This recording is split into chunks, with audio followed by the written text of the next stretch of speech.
আসসালামু আলাইকুম এভরিওয়ান। আশা করি উপর আল্লাহর রহমতে সবাই খুবই ভালো আছেন। দেখতে দেখতে আমার ভাইয়ার জন্মদিন চলে আসলো।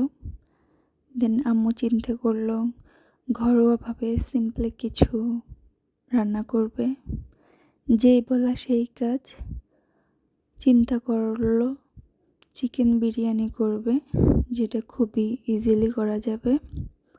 আর মোটামুটি সব কিছু রেডি ছিল। দেন আস্তে আস্তে রান্নার জন্য সব কিছু গুছিয়ে নিল এবং রান্না করা স্টার্ট করে দিল। আপনারা দেখতে পাচ্ছেন এখানে বিরিয়ানি রান্নার প্রস্তুতি। মোটামুটি মাংসগুলো ভালোভাবে রান্না করে নিচ্ছে। দেন মাংস নামিয়ে পোলাওটা করে নেবে।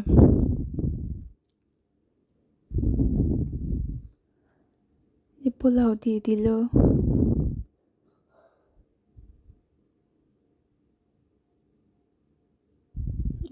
আসলে অনেক সময় হ্যাপিনেস নিতে হলে বেশি কিছু দরকার পড়ে না, হালকা সাধারণভাবেই অনেক ভালো সময় উপভোগ করা যায়।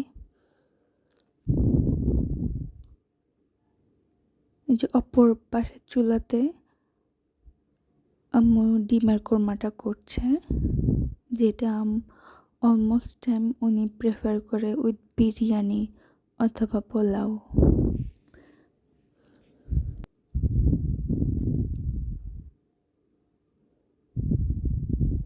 আর আমরা ঘরে মানুষও কম, তাই অল্পভাবে আয়োজন করলো।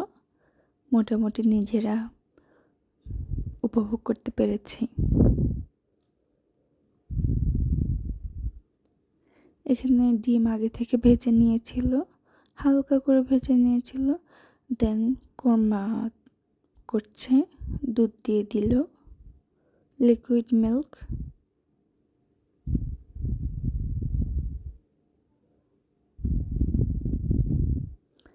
এখানে পোলাওর উপরে গাজর, আলু বোখারা, মাংস সব কিছু আস্তে করে দিয়ে একসাথে মিক্স করে নিল।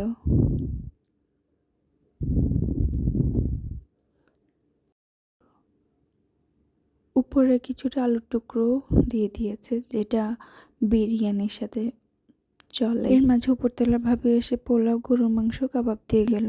তৈরি হয়ে গেল আমাদের চিকেন বিরিয়ানি এবং ডিমের কোরমা। দেন আমরা দুপুরে খাওয়ার জন্য তৈরি হয়ে গেলাম এবং সবাই বলতে আমরা যে কয়জন ঘরে মানুষ ছিলাম তারাই একসাথে বসে খেলাম। এই তো সাধারণভাবে জন্মদিন উদযাপন। সবাই ভালো থাকবেন এবং আমাদের জন্য দোয়া করবেন।